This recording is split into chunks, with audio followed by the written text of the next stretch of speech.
নমস্কার বন্ধুরা, কেমন আছো সবাই? আশা করছি সবাই ভালো আছো, ভালো থাকার চেষ্টায় আছো, পজিটিভ এনার্জিতে থাকার চেষ্টা করছো। আমি আজ আবার চলে আসলাম তোমাদের জন্য একটা নতুন রিডিং নিয়ে।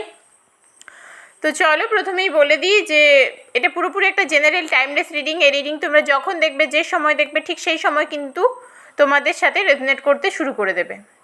আর যেহেতু এটা জেনারেল রিডিং, সেই কারণে প্রত্যেকের সাথে হয়তো 100% ম্যাচ করবে না, এটাই স্বাভাবিক। যার সাথে যতটুকু ম্যাচ করবে ততটুকু নেবে, বাকিটুকু ঝেড়ে ফেলে দেবে। প্রয়োজনের অতিরিক্ত কেউ নিজের ওপর চাপিয়ে নিয়ে অযথা মনে অশান্তি সৃষ্টি করবে না।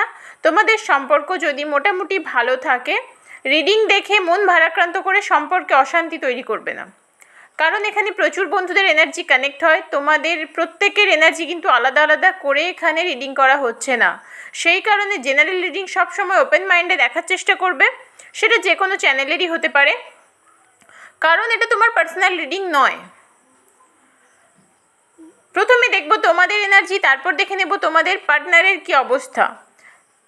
তোমাদের এনার্জি যদি তোমাদের সাথে ম্যাচ করছে বলে মনে হচ্ছে, তাহলে ধরে নিও 100% এই রিডিংটি তোমার জন্যে। যদি মনে হয় এনার্জি ম্যাচ করছে না, তাহলে স্কিপ করে যেতে পারো, নয়তো গাইডেন্স হিসেবেও দেখতে পারো। যারা পার্সোনাল রিডিং করাতে চাইছেও তারা হোয়াটসঅ্যাপ করো 9593268445 এই নাম্বারে। রিডিংয়ের চার্জেসে একটু বদল এসেছে, সেটা তোমরা যখন রিডিং করাবে তখন জেনে যাবে। খুবই কম চার্জেস আমি নিয়ে থাকি। চলো রিডিংটা স্টার্ট করে দেওয়া যাক। প্রথমেই দেখে নিই তোমার কি এনার্জি, তোমার কি অবস্থা, কি ভাবছো, কি চাইছো। তুমি না এক কথায় নেশাগ্রস্ত হয়ে পড়েছো এই সম্পর্কটায়। আজকে যে সম্পর্ক নিয়ে তুমি রিডিং দেখতে বসেছো, আমার বন্ধু বা বান্ধবী প্রত্যেককে বলছি, এক কথায় তুমি নেশাগ্রস্ত, ভীষণভাবে নেশাগ্রস্ত। মানুষ যেমন কোনো নেশা ছাড়তে পারে না, ঠিক সেই রকমভাবে তুমি তোমার এই সম্পর্কটা ছাড়তে পারছো না। হয়তো চাইছো, মনে মনে চাইছো, কারণ এত অশান্তি, এত ঝামেলা ঝঞ্ঝাট তোমার আর ভালো লাগছে না। কিন্তু তোমার পার্টনারকে তুমি ভীষণভাবে ফিল করতে পারছো। বারবার মনে হচ্ছে মানুষটি আমার কাছেই আছে, আমার পাশেই আছে, আমার সাথে আছে। প্রচণ্ড রকমের ফিজিক্যাল অ্যাট্রাকশন আছে তোমার ওই মানুষটির প্রতি, প্রচণ্ড রকমের ফিজিক্যাল অ্যাট্রাকশন, যেটা মানে এক কথায় বলা যায় যে মানুষটাকে তুমি পেতে চাইছো, শরীরে মনে সব দিক থেকে তুমি পেতে চাইছো মানুষটাকে। তবে তোমার এনার্জি কিন্তু আগের থেকে অনেক পরিবর্তন হয়েছে। তোমার মনে যে একটা দ্বন্দ্ব চলছে, একটা দোটানা কাজ করছে যে কি করব, মনে তো হচ্ছে আর ভালো লাগছে না, ছেড়ে দিই, কিন্তু ছাড়তেও পাচ্ছি না। এই যে দোটানা কাজ করছে, এই দোটানার কিন্তু অবসান হবে খুব শিগগিরই অবসান হবে। তোমরা দেখতে পাবে খুব শিগগিরই এই দোটানা চলে গেছে। তবে ডিভাইনের তরফ থেকে বার্তা, নিজের জীবনে ফোকাস করার কথা বলা হয়েছে। তুমি নিজেকে অবহেলা করে ফেলছো ভীষণ রকমের। সম্পর্কের এই সমস্যাকে গুরুত্ব দিতে গিয়ে নিজেকে ভীষণ করে অবহেলা করছো, সেটা করা উচিত নয় একেবারেই। ডিভাইনের তরফ থেকে এই বার্তা তোমার জন্যে যে নিজের ওপরে ফোকাস করো, নিজেকে গুরুত্ব দাও, নিজের জীবনের কথা ভাবো। একটা সম্পর্কে সমস্যা হয়েছে মানে এই নয় যে আমার জীবন শেষ। জীবন কারোর জন্যে থেমে থাকে না, নিজের নিয়মে, কালের নিয়মে চলতে থাকে। তবে তোমরা এখনও মনের মধ্যে আশা রাখো এই সম্পর্ক একদিন ঠিক হয়ে যাবে, একদিন সব সমস্যা মিটে যাবে। পেজের কার্ড এসেছে, একদিন সব সমস্যা মিটে যাবে, এই আশা তোমরা এখনও রেখেছো মনের মধ্যে। নিজেকে ফোকাস করো, আবারও বলছি বন্ধু, নিজেকে ফোকাস করো, নিজের ওপরে ফোকাস করো। কিন্তু তোমাদের খারাপ সময়ের অবসান হতে চলেছে। ডেথের কার্ড এসেছে। তোমাদের সম্পর্কে যে বেশি এফোর্ট দিয়েছো সেই মানুষটার তার কর্মের ফল পাবে, ফেরত পাবে। সে ফেরত পাবে, সে যা করেছে সেই কর্মের ফল সে ফেরত পাবে।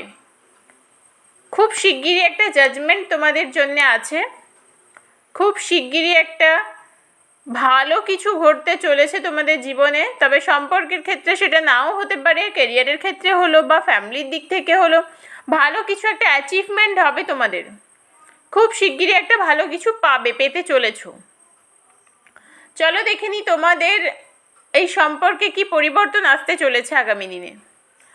তোমার পার্টনার তোমার সাথে দূরত্ব তৈরি করেছে, সে নিজে সামলাতে পারেনি, নিজে তাল সামলাতে পারেনি, ব্যালেন্স করতে পারেনি কোনোভাবে, সেই কারণে সে দূরত্ব তৈরি করেছে। কিন্তু তোমার থেকে দূরত্ব তৈরি করে সে একদমই ভালো নেই, মন খারাপ, হতাশায় ভুগছে। হারমিট এসেছে, মন খারাপ, হতাশায় ভুগছে, সে প্রচুর পরিমাণে কিন্তু মন খারাপের ভুগছে, কিন্তু সেটা সে কাউকে বোঝাতে পারছে না, পারবেও না, বোঝাতে চাইছেও না, সে সবাইকে বোঝাতে চাইছেও না যে সে ভালো নেই। কিন্তু ভেতরে ভেতরে এই মানুষটা না তোমার থেকে দূরে গিয়ে ভীষণ রকমের মন খারাপে ভুগছে। সে তার ভবিষ্যৎ নিয়ে ভীষণ চিন্তিত। হয়তো নিজে যা চেয়েছিল, যেটা করতে চেয়েছিল, যা হতে চেয়েছিল সেটা হয়নি, সেই কারণে সে তার ভবিষ্যৎ নিয়ে প্রচণ্ড রকমের চিন্তা করছে, প্রচণ্ড রকমের চিন্তা। হয়তো নতুন কোনো কাজ করার চেষ্টা করছে, সেখানে সফল হবে কি না, তার প্ল্যান সাকসেস হবে কি না, এসব নিয়ে ভাবছে। তবে তোমাদের এই সম্পর্কে আবারও কিন্তু আমি বলবো, ভালো একটা সময় আসতে চলেছে। তোমার পার্টনার যে তোমার থেকে দূরে চলে গেছিলো, তোমার সাথে খারাপ ব্যবহার করেছে, তোমাদের নো কন্ট্যাক্ট হয়ে গেছে, হয়তো তুমি বারবার তাকে কন্ট্যাক্ট করার চেষ্টা করেছো কিন্তু সে তোমাকে কোনো উত্তর দেয়নি, ব্লক করে দিয়েছে চারিদিক থেকে। সেই মানুষটা কিন্তু তোমার জন্যে কষ্ট পাচ্ছে বন্ধু, তোমাকে হারিয়ে ফেলেছে, এটা তার মনে হচ্ছে। হুইল অফ ফরচুনের কার্ড এসেছে, পরিস্থিতি ঘুরে যাবে, পরিস্থিতি চেঞ্জ হয়ে যাবে, ভাগ্যচক্র ঘুরবে, আর তোমাদের এই সম্পর্কে একটা ভালো অবস্থা তৈরি হবে, তোমাদের এই সম্পর্কে একটা ভালো সিচুয়েশন তৈরি হবে, একটা ভালো পরিবর্তন, শুভ পরিবর্তন আসছে। তোমার পার্টনার না তোমাকে নিয়ে প্রচুর চিন্তা করে, মানে সেই সম্পর্কে দূরত্ব তৈরি করে দিয়ে একা হয়ে গেছে, সেই কারণে প্রচুর চিন্তা করে, মন খারাপ, হতাশা, একাকিত্ব তাকে গ্রাস করে ফেলেছে। কিন্তু সে সবার সামনে দেখায় ভীষণ ভালো আছে, প্রচণ্ড চিন্তা করে। সেও কিন্তু কোথাও ভাবে যে সব একদিন ঠিক হয়ে যাবে, ঈশ্বর সব একদিন ঠিক করে দেবেন, সে কিন্তু ভাবে এটা, কোথাও তার মনে হয় যে সব একদিন ঠিক হয়ে যাবে। এই মানুষটাও যে প্রচণ্ড ভালো আছে সেটা একেবারেই নয়। এই মানুষটা না নিজের ফিলিংসটাকে শো করতে পারে না, নিজেকে এক্সপ্রেস করতে পারে না। সব মানুষ তো সমান হয় না। ফুলের কার্ড এসেছে, অনেক দিন পরে এই কার্ডটা পেলাম রিডিংয়ে। তবে তোমার পার্টনার কিছু হঠকারী সিদ্ধান্ত নিয়ে ফেলেছে, কিছু খারাপ সিদ্ধান্ত নিয়ে ফেলেছে, ভবিষ্যৎ পরিকল্পনা না করেই ভেবে ফেলেছে। এখন ভাবছে যে ভবিষ্যতে কি হবে, কি করব, আমি আজ যা করেছি তার ফল ভবিষ্যতে আমাকে ভোগ করতে হবে, সেটা সে জানে। আর সেই কারণেই সে একটু চিন্তিত, কারণ ভবিষ্যতের কথা না ভেবে সে স্টেপ নিয়ে ফেলেছিল। এই মানুষটা ভীষণ রকমের মেসকুলাইন এনার্জিতে আছে, সেই কারণে সে নিজের ভাবনা, নিজের চিন্তা, নিজের ফিলিংসটাকে বোঝাতে পারছে না, নিজে খারাপ আছে, নিজে কষ্ট পাচ্ছে, নিজে ভেতরে ভেতরে শেষ হয়ে যাচ্ছে, কিন্তু তাও তোমার কাছে এসে বলতে পারছে না যে সত্যিই আমি ভালো নেই। খুব শিগগিরই তোমাদের এই সম্পর্কে পরিবর্তন আসছে।